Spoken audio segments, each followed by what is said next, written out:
Bonjour. Bonjour. Bonjour, on se connaît. Bonjour.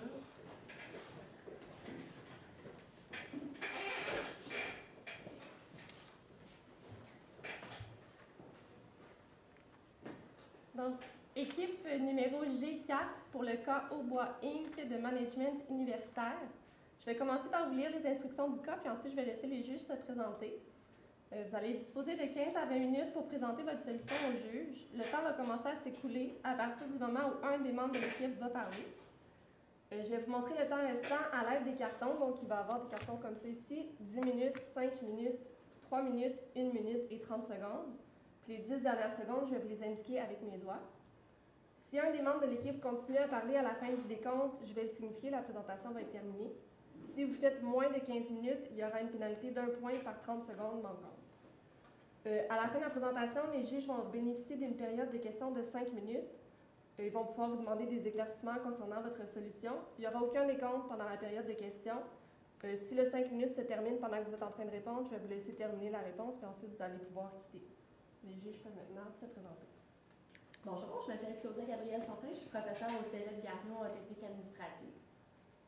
Bonjour, je suis Pierre Méron. Je m'occupe de la planification des ressources humaines au ministère des Affaires autochtones et Développement du Nord-Canada.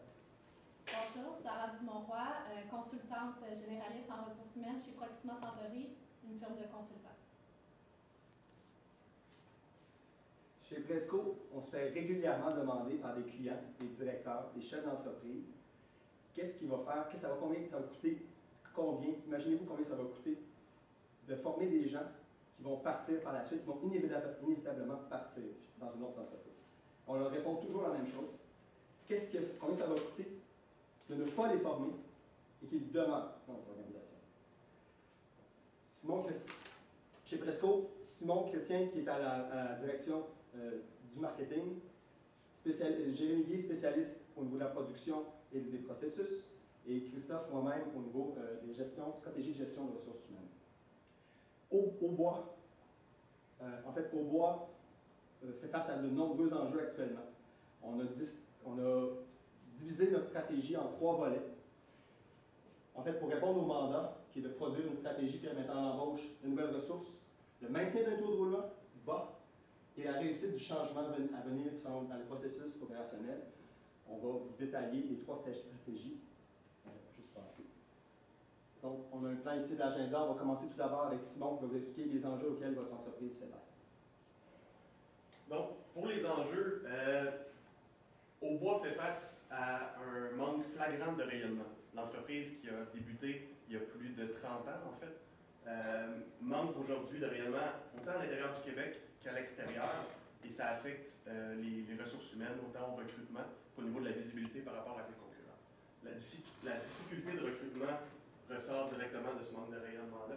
La capacité de production qui a atteint un niveau de saturation qu'on ne connaissait pas avant, donc on a maintenant des choix à faire pour le futur de l'entreprise. Et c'est un secteur qui est très, très innovant.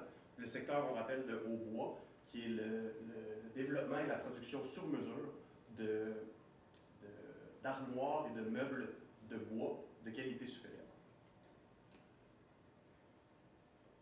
On commence avec les solutions. Je vais laisser Christophe expliquer notre stratégie de solution. En fait, on a commencé en se basant sur 3 volets, comme je vous le disais. On va parler du positionnement, repositionnement au niveau du commerce, la stratégie commerciale, qui va avoir des effets sur notre stratégie de ressources humaines. Également, Jérémy va nous parler des stratégies de réviser au niveau de la production et de la gestion logistique, pour évidemment vous montrer à quel point ces 2 leviers-là vont impacter sur la gestion des ressources humaines. On commence avec la stratégie marketing. Donc, premièrement, il faut savoir d'où est-ce qu'on vient pour savoir où est-ce qu'on s'en va. L'historique de Aubois Inc., c'est une stratégie basée sur une mission d'excellence et de service à la clientèle de qualité. Il ne faut vraiment pas l'oublier. Les valeurs, aimer ce qu'on fait, être au service du client et vraiment redéfinir les standards de l'industrie en donnant un produit de qualité supérieure. Comment on utilise ce positionnement-là pour utiliser notre rayonnement? Donc, en le mettant au goût du jour, ce serait de montrer au public et aux autres industries comment Aubois Inc. est capable de le faire au 21e siècle. Donc, ma stratégie numéro 1 serait de mettre en place sur le web une plateforme, merci Jérémy, d'implantation qui nous permettrait de suivre la production et les étapes de production, en fait, de la cuisine sur mesure, de la bibliothèque que vous commandez, de la salle de bain que vous êtes en train de faire directement dans l'usine. Donc, vous voyez le travailleur, la modeler, vraiment, vous voyez votre projet prendre forme. Comme tout a été pris sur mesure déjà chez vous, nous, on s'occupe de l'assemblage, souvent qui va laisser les gens pantois, qui vont rester perplexes par rapport à ça. Bien, on vous offre une solution, vous pouvez regarder, vous pouvez suivre le développement. Un peu axé sur la stratégie que vous utilisez déjà de la webcam pour parler à des clients, pour la consultation, on l'amène à un niveau supérieur, vraiment pour que le client se sente sécurisé, puis qu'il sache que Aubois Inc. fait vraiment un produit de qualité qu'il veut et qu'il pourra personnaliser dans le pire des cas. On prévoit en fait une augmentation aussi du portefeuille de commandes d'environ 15% lié à cette seule mesure, étant donné que les gens vont voir le développement, puis ils vont pouvoir voir, finalement, au lieu de la surface en bois, j'aimerais peut-être plus une surface en chêne verni, un matériel de qualité supérieure encore, donc une valeur ajoutée. En développant cette plateforme-là, ça va vous amener également énormément de rayonnement sur le site Internet. Donc, des gens de partout dans le monde vont pouvoir le visiter, vont pouvoir voir les projets se développer. On utilise après ça cet achalandage-là pour développer des capsules de présentation sur comment ça fonctionne l'ébénisterie, comment Aubois Inc. vous fait des produits de qualité supérieure. Donc, on utilise la passion du fondateur, Paul Gué. On utilise sa passion pour l'ébénisterie pour l'entourer en fait de caméras et mettre des capsules sur le web pour montrer aux clients comment Aubois Inc. vous fait votre produit. Comment est-ce qu'on est capable de redéfinir les standards puis vous mettre ça à un niveau incroyable. Donc, en installant tout ça, vous allez vous retrouver avec un auditoire qui est désormais mondial et qui va faire parler énormément de vous, étant donné que vous êtes en avant-garde, vous êtes en innovation à l'intérieur de l'industrie. Personne d'autre le fait dans votre industrie directement. Ça va fidéliser la clientèle, ça va amener des nouveaux contrats et ça va éveiller énormément d'intérêt de la part de vos compétiteurs et de la part du marché que vous allez tranquillement transformer et mettre un nouveau standard avec ces deux plateformes-là que je vous explique. Ça va également vous servir d'outil de recrutement, étant donné que les vidéos de production vont pouvoir être utilisées dans des écoles ou dans des salons ou simplement sur les réseaux sociaux, mais on y reviendra un petit peu plus tard. La stratégie de produit et la dernière stratégie marketing qu'on veut utiliser. Vous utilisez présentement 5 produits que vous définissez sur votre marché, c'est trop. 5 produits, malheureusement, il faudrait retrouver la niche qu'on avait à la base, donc le développement des produits en bois. On vous conseille de redéfinir ces standards-là. On vous explique comment dans quelques instants. Et en redéfinissant cet aspect-là, en faisant une évaluation coût-bénéfice, vous allez voir quels sont vos éléments les plus rentables, quels sont les éléments à retravailler et lesquels je devrais conserver pour garder mon avantage concurrentiel à l'intérieur de ce marché-là. Donc, sans plus tarder, je laisse Jérémy continuer. Pour ce qui est de la stratégie de production, ça va marcher entre autres en 2 volets. Comme Simon vient d'introduire, premièrement, on commence avec un repositionnement. À quoi ça va servir le repositionnement? Au niveau des produits à l'interne, ça va permettre une épuration. On va retourner à la source. On va retourner ce qui faisait que vous avez réussi à vous développer si rapidement. Et ça va nous permettre de développer un produit de niche. C'est-à-dire aussi prendre toutes les ressources en recherche et développement qui vont un petit peu dans plein de directions pour les ramener tous pour amener une innovation qui va être plus performante, encore plus haut de gamme dans les produits en particulier, les produits qui vont être ciblés. Bien entendu, pour arriver à choisir quel produit on va garder, ça va prendre une étude pour être capable de savoir lesquels produits sont rentables et quels produits sont peut-être ceux qui nous font tirer de la patte. On va devoir les délaisser pour se concentrer sur les nouveaux produits, sur les produits qui sont plus rentables. Ça, c'est la première partie du plan de production. Aussi, le SCM, c'est un Supply Chain Management System. En fait, ce ne sera pas un très gros système qu'on va rentrer dans l'entreprise, ça va seulement être un suivi de production qu'on va pouvoir faire grâce au système. Ça va nous permettre d'avoir une idée de combien de temps est-ce qu'on en a encore pour produire tel ou tel item et d'être capable capable de séquencer la production des prochaines commandes, ou soit celles qui sont déjà rentrées, et celles qu'on va recevoir de plus avec l'arrivée de nouvel achalandage par le web. Ça va nous permettre de dire, OK, nous, on est cédulé jusqu'au mois d'avril, toi, tu as besoin de ta commande avant le mois de mars, ça ne marchera pas, on est désolé. C'est des choix, malheureusement, qu'il faut faire. Mais actuellement, les employés sont vous demandez aux employés de travailler 40 heures semaine, quelque chose qu'ils n'apprécient pas vraiment. On veut revenir aux anciennes valeurs, d'où l'historique de l'entreprise, pour aller chercher le 35 heures semaine par employé, ce qui leur donnait le goût de rester parmi vous, et qui leur permettait de garder leur passion fraîche. Actuellement, ils sont un petit peu lassés de devoir travailler leurs 40 heures. Donc, avec le repositionnement, on diminue certains produits, donc on va se concentrer sur les produits qui sont plus rentables. Et 2, avec un SCN de qualité, on va se permettre de bien définir les tâches et de combien de temps est-ce qu'on a pour faire chacune des tâches qui sont prévues à l'horaire. Le SCN, ça va aussi nous permettre d'avoir une constance, une plus grande régularité au niveau des produits. C'est sûr que ça va nous prendre quelqu'un pour l'opérer. On parle de quelqu'un qui a une bonne connaissance en informatique ou justement dans les SCM, ou quelqu'un qui va être un chargé de projet ou un gestionnaire de projet. D'abord.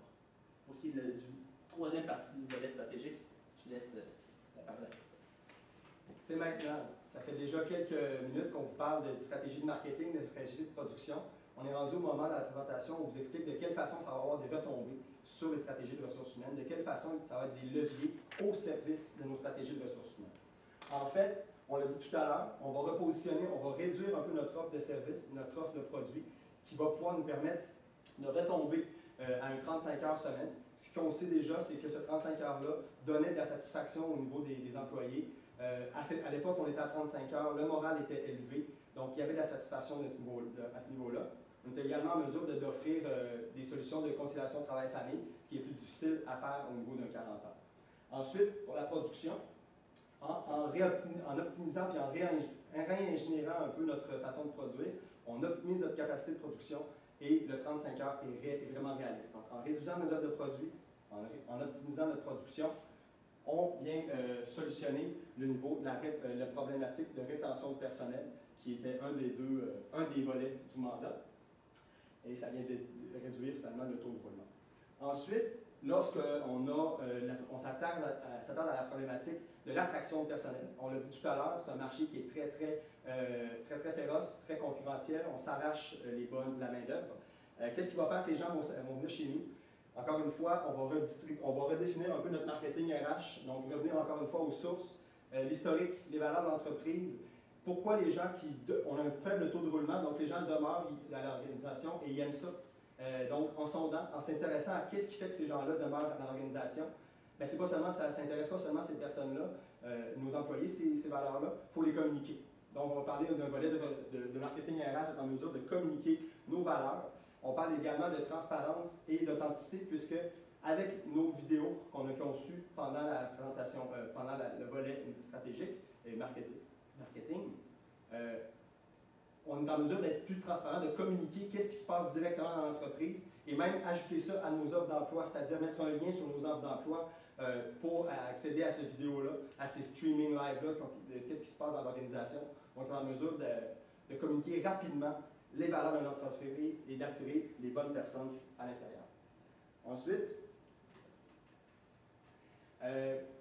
c'est bien beau d'avoir un message à communiquer, mais il faut trouver des canaux de communication valides pour justement que ça se rende aux bonnes personnes, aux bonnes histoires. De cette façon-là, encore une fois, on va sonder les personnes à l'interne, s'assurer quels sont les canaux qu'ils utilisent eux, quels journaux ils lisent, quelle télévision, quels moyens de communication ils utilisent pour être en mesure de rejoindre les bonnes personnes avec notre message. Et également, on vous suggère d'utiliser le réseautage, entre autres dans les écoles de formation professionnelle, et également les universités qui vous forment des ingénieurs. Peut-être même envisager la possibilité de faire des stages rémunérés. Des stages intéressants sur un principe de mentorat où les étudiants seraient vraiment mentorés par des professionnels de votre organisation, qui permettrait de vous attirer de la clientèle avant même qu'elle ait fini, puis avant même qu'elle ait fini leur formation et qu'elle ait commencé à chercher ce qui se passe sur le marché du travail pour aller aux compétiteurs. Et il reste donc au niveau de la formation et de l'attraction, ce seraient les solutions. Et évidemment, il faut gérer tout ce changement-là. Il y a des nouvelles machines, il y a des vidéos qui arrivent dans l'organisation l'organisation. On commence à changer un peu nos façons de procéder. Donc, afin de gérer le changement avec les utilisateurs, donc vos employés, ne se sentent pas trop déstabilisés et qui continuent à garder leur satisfaction. C'est la formation interne. Nous, on se propose en tant que consultant de former vos employeurs sur les nouvelles machines. Vous allez chercher les ressources externes qui sont valides, qui sont pertinentes pour ça. Et également au niveau du SCM, qui est un nouvel outil dans votre organisation, on va s'assurer que le changement soit géré de façon adéquate. Pour ce qui est maintenant de la partie implantation, je vais passer à travers vous très tranquillement au travers du tableau qui est ici. Vous allez voir, c'est quand même très simple à comprendre. On va y aller stratégie par stratégie. En fait, premier trimestre, deuxième, troisième, quatrième trimestre, ça va être à partir du moment où on va commencer à implanter. Donc, c'est par vague de 3 mois. On va commencer au premier trimestre à faire le développement web, c'est-à-dire on va commencer à développer la nouvelle plateforme, on va commencer à la travailler, faire une structure, un changement au niveau de la programmation à l'externe, il va falloir faire des soumissions. Ça va être le parti vraiment où on va aller chercher le contenu. Qu'est-ce qu'on va mettre aussi dans nos contenus, comment est-ce qu'on va installer les webcams dans l'entrepôt, annoncer aussi le changement aux employés, c'est très important de leur dire qu'il y a un changement qui s'en vient. On va en reparler un petit peu plus tard au niveau de l'analyse aussi. Pour ce qui est du deuxième trimestre au niveau du marketing, ça va être la formation et les implantations. Qu'est-ce qu'on veut dire par là? C'est que oui, il y avait des nouveaux outils qui vont rentrer, entre autres le SCM qui va arriver dans l'entreprise. On va devoir former les employés qui vont avoir à l'utiliser, à travailler avec ça. Il va y avoir aussi des nouvelles machines qui vont arriver. Vous en parliez un petit peu dans le cas que vous nous aviez donné. Il y a plusieurs nouvelles activités qui arrivent et c'est des changements qui sont importants à faire. Il ne faut pas rester dans le confort de où on est actuellement. Il faut tout le temps être proactif pour aller au-devant des autres. Ça, c'était pour le deuxième trimestre, formation et implantation. On va revenir au salaire plus tard. Pour ce qui est de la stratégie de production, l'analyse, j'en parlais, l'annonce du changement va venir à ce moment-là. Il va falloir aller parler à chacun des employés de l'entreprise. Pourquoi chacun des employés, on se dit que c'est peut-être pas nécessaire de parler à la personne qui fait juste faire la production, mais on ne sait jamais, cette personne-là peut peut-être avoir, dans sa façon de procéder, un petit quelque chose qui sauve les fesses à la moitié de l'entreprise sans que personne ne le sache. C'est important d'aller voir cette personne-là pour savoir s'ils ont des petits points importants à faire valoir qui pourraient être importants de changer peut-être dans les processus ou à implanter dans le système de supply chain management. Aussi, permettre d'aller voir chacun des employés un par un, ça va leur donner un sentiment de travail accompli sur le nouveau système. Ça va énormément diminuer la résistance au changement. On sait qu'il peut y avoir des personnes qui sont habituées de travailler d'une telle façon, des personnes qui ça fait longtemps qui sont dans l'entreprise. En allant chercher leur opinion, on s'assure de les avoir déjà plus de notre côté parce qu'ils vont sentir qu'on les écoute, qu'ils ont mis la main à la pâte et qu'il y a un petit peu d'eux dans la nouvelle manière de procéder. Donc, ils vont se sentir déjà plus interpellés par ça. Pour ce qui est du deuxième trimestre en production, le développement et l'implantation, c'est après le premier trimestre, on va avoir fait le choix de quel système on va aller chercher exactement comme système de gestion de production. On va finir par faire les ajustements nécessaires et on va l'implanter, bien entendu, avec les formations comme au niveau marketing. Au niveau des ressources humaines, revisiter les offres de stage et d'emploi, faire du réseautage, ça implique aller dans les écoles, ça implique commencer à aller aux centres de foire qui sont pertinents pour ça. On parle entre autres centres de foire d'habitation, centres de foire, s'il y en a qui touchent plus les domaines de l'ingénierie ou de la foresterie. Ça va être important d'aller se faire connaître, d'aller promouvoir le nouveau système qu'on va mettre en place, le site web, le suivi de commandes. Il va y avoir beaucoup de bouche-à-oreille qui va marcher à ce niveau-là, des clients qui vont référer d'autres clients, mais il faut aussi que les clients commencent à le savoir au début. Donc, ça va être important de mettre un boom, entre autres, dans les 6 premiers mois sur ce processus-là. Après ça, dans le 3e et 4e mois, redéfinition de la masse salariale, je vais revenir aussi dans quelques secondes. Donc, on passe maintenant au budget échéancier. J'ai rajouté les chiffres. Vous pouvez voir maintenant le développement web. On parle entre autres du serveur, on parle des ressources nécessaires pour concevoir les systèmes, la programmation interne. On parle de 30 000 $ pour le premier trimestre. On parle de la formation et de l'implantation. C'est beaucoup de temps de formation qui vont être nécessaires, mais c'est très important de ne pas passer droit. C'est un 7 500 $ qu'on a calculé pour former les 60 employés de l'entreprise à fonctionner selon les nouveaux processus, à utiliser les nouveaux systèmes et les nouvelles machines. Et pour ce qui est des salaires, on pense à une augmentation de 40 $ par an, soit pour avoir quelqu'un qui va être à l'utilisation et à la gestion des capsules web, du site web du streaming en direct et gérer tout ce qui est en lien avec le web 2.0 qu'on va amener dans votre entreprise pour un coût total de 77 500 par année, excusez-moi. Pour la stratégie de production, au début, ça va être un travail d'analyse, ça va être de vraiment pousser qu'est-ce qui est nécessaire dans l'entreprise, qu'est-ce qui est superflu comme processus, comme travail, où est-ce qu'on perd du temps pour optimiser ainsi les besoins. On parle de 5 000 $. Le développement des implantations, on va parler du système bien aménagé, on parle de programmation ici. Ensuite, on parle de droit de licence à peu près 500 $ pour utiliser un système qu'on pourrait probablement utiliser dans le cloud, des systèmes qui sont offerts par des compagnies comme ShareWeb.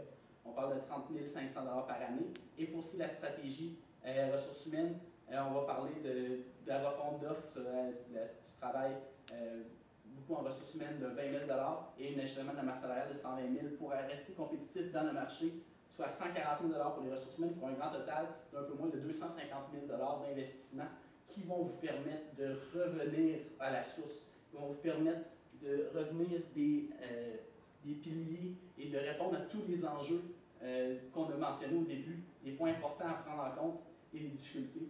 Ça va vous permettre de répondre à l'innovation, à la production, au recrutement et au rayonnement, autant de votre compagnie que de vos employés dans l'industrie. Malheureusement. Pour la période de questions. Moi, j'ai une question. En fait, on avait ciblé dans le mandat 3 principales questions. Donc, on parlait de l'embauche, taux de roulement, puis du changement à venir dans les processus opérationnels. Vous me proposez un plan d'action en 4 trimestres. Fait que donc, selon la solution que vous venez me proposer, vous allez me dire qu'on va répondre à ces 3 questions en 4 trimestres? Oui, effectivement. Je vais juste revenir pour m'appuyer avec... Comment vous allez faire ça? En fait, les 2 premiers points sont le point de la rétention et le point du recrutement. Ces 2 points vont... Le point ne sera pas répondu à 100% au niveau du recrutement dans les 4 trimestres. Le recrutement, c'est tout le temps, il va tout le temps avoir des départs, il va tout le temps avoir des personnes à embaucher. Mais dès les premiers 4 ans, la nouvelle structure va être mise en place. Et c'est à partir de là qu'on va être capable de continuer à travailler année après année, à recruter des bons candidats et à garder les candidats compétents qui vont être bien formés. C'est sûr que dans le gros du travail va se faire dans les premiers 6 mois pour être capable de déterminer qu'est-ce qui va être à faire. Et ensuite, on va être capable de mettre en place les mesures et entre autres avec le web, répondre aux questions de recrutement et de visibilité d'entreprise. L'implantation prend 4 trimestres. Les retombées sont sur la copie. J'avais une autre question. Vous avez une stratégie marketing que l'entreprise va investir quand même 77 500. L'objectif étant d'avoir de plus en plus de contrats, qui parlent plus de contrats, demandent plus de surcharge encore pour les employés. Bien que vous avez un système SCM qui va gérer le surplus de production, en quoi l'entreprise va être capable de gérer encore plus cette surcharge de travail-là qui va émaner de cette super stratégie marketing? Si je peux me permettre de répondre, en fait, la stratégie va surtout être de redéfinir, avec la stratégie de produit, de redéfinir notre niche pour aller rechercher vraiment nos forces à l'intérieur de l'industrie, puis se concentrer là-dessus. Le système qu'on va implanter via le web, c'est pour la visibilité et du rayonnement. Dans le fond, c'est pour que nos compétiteurs sachent qu'on est innovateur, qu'on leur pousse derrière, puis tout ce qu'ils peuvent voir, c'est nous qui se détachons du peloton.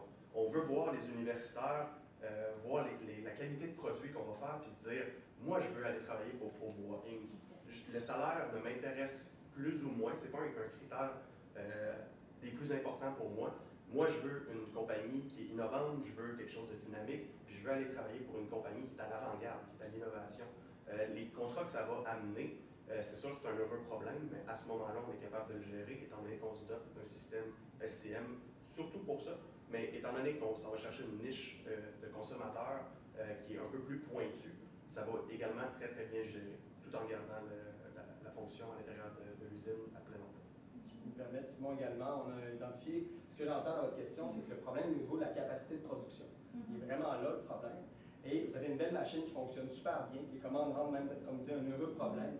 Alors, on a attaqué le fameux problème de capacité de production en disant, on va moins produire, on va s'identifier les produits sur lesquels on a le plus grande marge de profit, sur lesquels on est le plus compétiteur.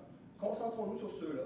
On a une machine qui fonctionne bien, notre personnel est satisfait et fonctionne très bien.